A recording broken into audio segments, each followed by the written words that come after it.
Right, okay. Welcome to another episode on the science of drawing. This is, of course, lesson 3, and if you remember in our last lessons, we had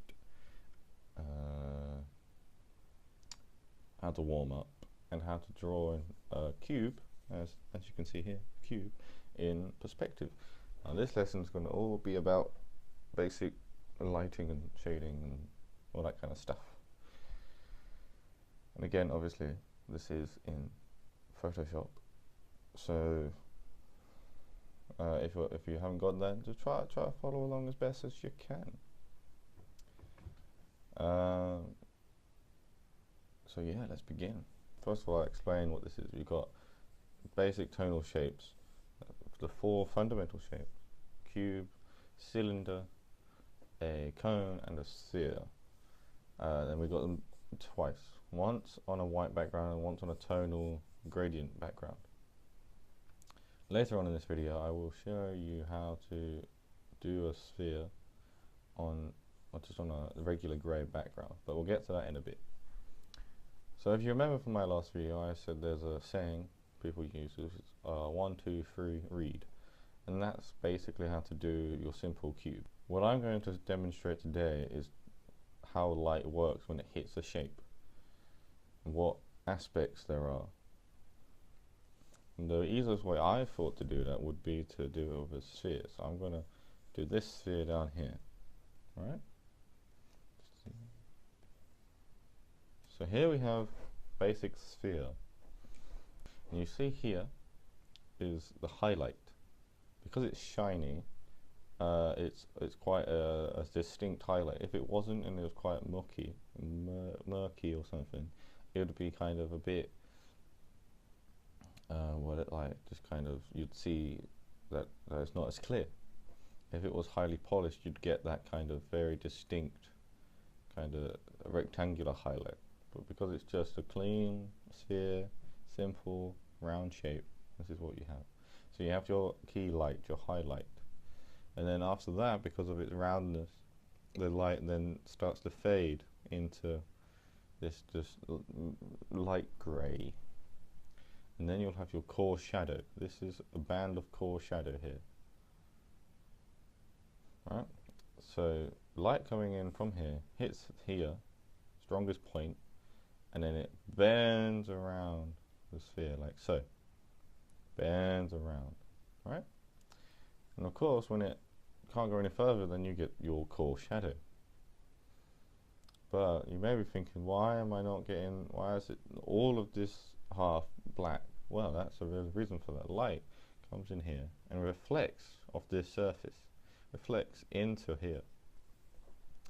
So I could probably demonstrate that just by showing. Right, so light comes in like so, hits here, also comes in, hits there, and then bounces back. Comes in, goes there, bounces back, and just reflect that. This here, very small bit, is reflected light. This is reflected light. And so now that we all know that, if you want, you can pause the video, go back, check it, blah blah blah, do all of that, whatever you need to do to make sure you understand that this is highlight. This is just a light bending around. So highlight, kind of the light area. Core shadow is all this part. Core shadow, this is the darkest part of your shape. And then reflected light. And that's it. Now I'm going to just show you.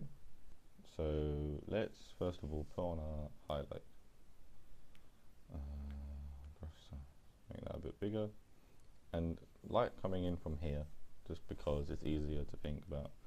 And we're just gonna, yes, and I know it's all thick and blobby like, but this is just to help us figure out what we're doing. So this is going to be where the light comes in. So mid-grey, and then we want to have our darkest part, which is going to be about here-ish. Remembering that light is on a sphere, so it's in kind of, you know, if you're thinking about our ellipses, you got that kind of shape, you know.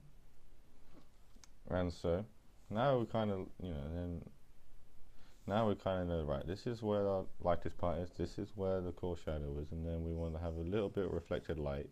Reflected light is only just darker than your core shadow. A lot of people I've seen do reflected light very dark, or very light, sorry. So it's almost the same as this light. This is like the color of your sphere. You know, so you got your kind of gradients, your lightest, your middle, your darkest, and then you're kind of like in between those two. So the next thing, obviously, is to smooth it all out. So I'm going to select this color. There we go. And just begin to paint.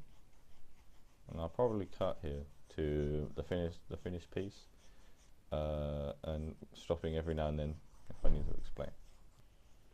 Alright, so just something I wanted to mention was that you see this color here, it's basically the same as the background. So if I deselect it, you haven't got much, or you haven't really got much differentiation. So oops. So you haven't got much differentiation between the two colors. So either make the background darker or change the color internally of your sphere. Right, move it on.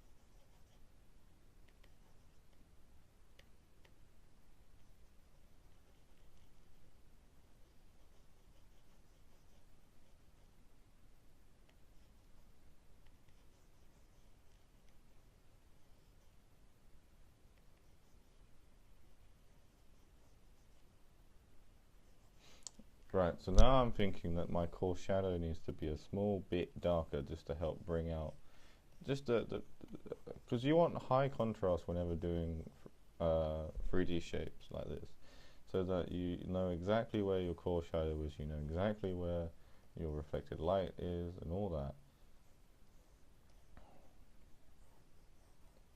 And yeah, well, anyway, if you want to see more, please do say.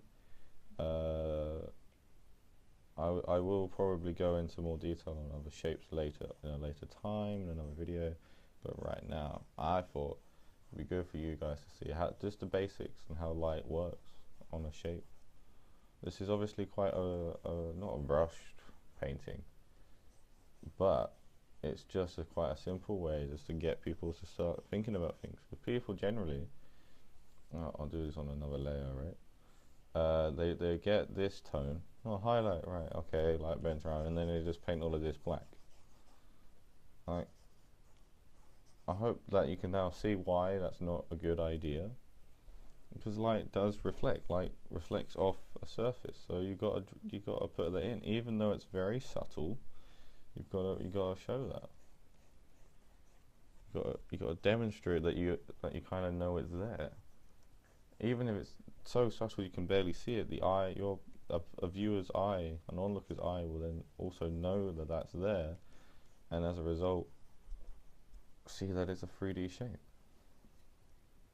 And I see you. Trust me, if you look at this is going to sound weird. If you look at the Walker's Crisp logo, you'll notice that on their logo they have reflected light. You'll see it everywhere.